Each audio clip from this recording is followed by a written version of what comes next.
ఇది మధ్యలో అయితే బాగుంది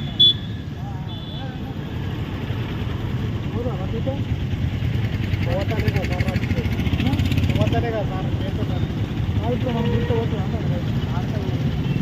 చూడమంట తెలంగాణ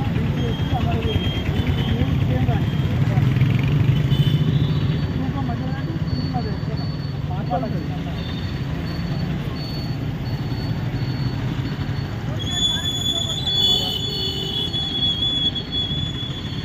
600 మంది విద్యార్థులు అమరులు అయిపోయింది తెలంగాణ కానీ సంఘాలు మాత్రం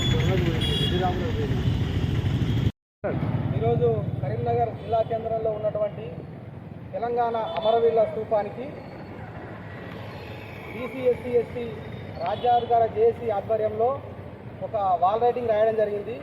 ఎందుకోసం అంటే ఈ తెలంగాణ రాష్ట్ర సాధన కోసం దాదాపు 1600 మంది బీసీ ఎస్సీ ఎస్టీ నిరుద్యోగులందరూ యువకులందరూ కూడా బలిదానం చేస్తున్నారు. కాబట్టి ఈ స్తూపాలు ఇవాళ తెలంగాణ బీసీ ఎస్సీ ఎస్టీల అమరవీర స్తూపం అని చెప్పేసి రాయడం జరిగింది. అంటే రాష్ట్రం సాధించుకున్న తర్వాత అమరులైనందరూ మొత్తం కూడా బీసీ ఎస్సీ ఎస్టీకి సంబంధించిన యువకులు రాజ్యం మాత్రం అగ్రకుల రెడ్డి వెలువలకు వచ్చినటువంటి ఆలోచనతో ఇవాళ రాష్ట్ర వ్యాప్తంగాతో పాటు కరీంనగర్ జిల్లా వ్యాప్తంగా ఉన్నటువంటి తెలంగాణ అమరవీరుల స్తూపానికి తెలంగాణ బీసీ ఎస్సీ ఎస్టీ అమరవీరుల స్తూపంగా వాల్ రైటింగ్ రాయడం జరిగింది. అంటే రాష్ట్రమేమో రెడ్డి వెలువలకు వచ్చింది, అమరులు మొత్తం అణగారిన వర్గాలు అయ్యారని చెప్పేసి చెప్పడం కోసం ఇవాళ ఈ యొక్క వాల్ రైటింగ్ రాయడం జరిగింది. రానున్న భవిష్యత్ కాలంలో రాష్ట్రంలో ఉన్నటువంటి 93% ఉన్నటువంటి అణగారిన వర్గాల రాజ్యం సాధించడం కోసం ఇవాళ బీసీ ఎస్సీ ఎస్టీ రాజ్యాధికార జేఏసీ ఈ రాష్ట్రంలో పనిచేస్తూ ఉన్నది.